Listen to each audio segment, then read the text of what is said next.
Senator, the last news poll had One Nation's vote at 8%, its highest level in 3 years. And a breaking story in The Australian tonight, the Coalition are preferencing One Nation second in most of the seats around the country. Now, remember back to 2001 when John Howard famously said that One Nation would be put last in their preferences. That's quite a turnaround in terms of how the Coalition view your party.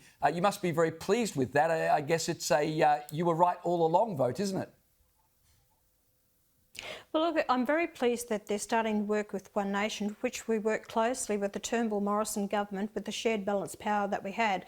And we actually supported good legislation, or we tried to improve it with amendments.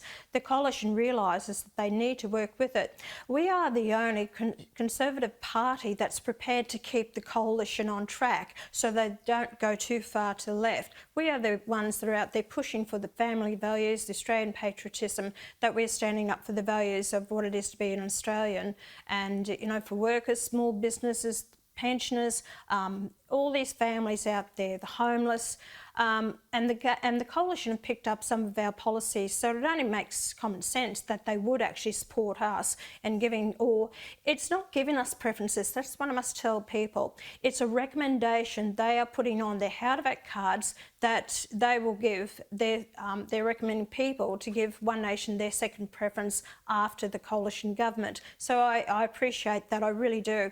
We cannot have another Labor Greens government, not at all. No, especially this brand of the Greens. They're so anti-Australian. Yeah. It's an absolute... I mean, it was a disaster back in the Gillard years, but this brand of Greens, is just unbelievable. Now, you mentioned earlier, Senator, about that UK court ruling, of course, that trans women are not women. I mean, no idea why that even had to be up for debate in a court, yet here we are in 2025. Peter Dutton was asked about the outcome. This is what he said.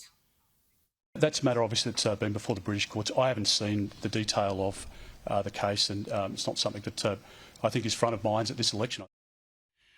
Senator, why are politicians on both sides so scared to touch this? They don't even want to comment on it. Danica, you are very much aware that I've brought it up 6 times on the floor of Parliament about gender dysphoria, about puberty blockers, and having an inquiry into it. Now, there were 6 in the initial vote, 6 from the Coalition who voted against it, voted with Labor and the Greens to actually not have a Senate inquiry into this. So there are some that have infiltrated the Coalition government, don't have the values and views of family unity and sticking up for women. So it's a crying shame.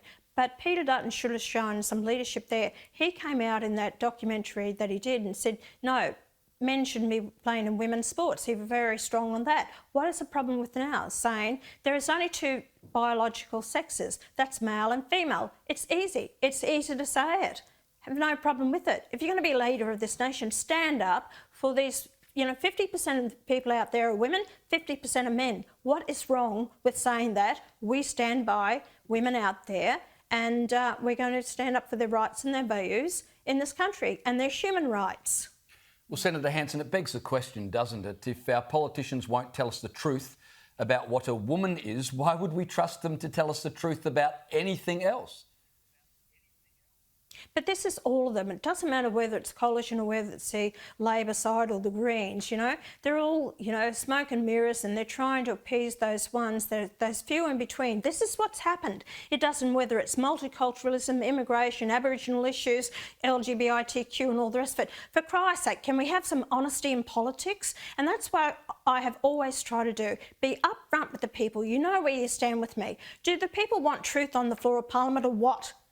Stop being fed these lies and trying to get your vote for what? At the end of the day, you will pay for it. The voter will pay for this, unless you get decent people to represent you and get some backbone on the floor of our Parliament. So that's why I hope that people do stand behind One Nation, because we are truly fighting for your rights.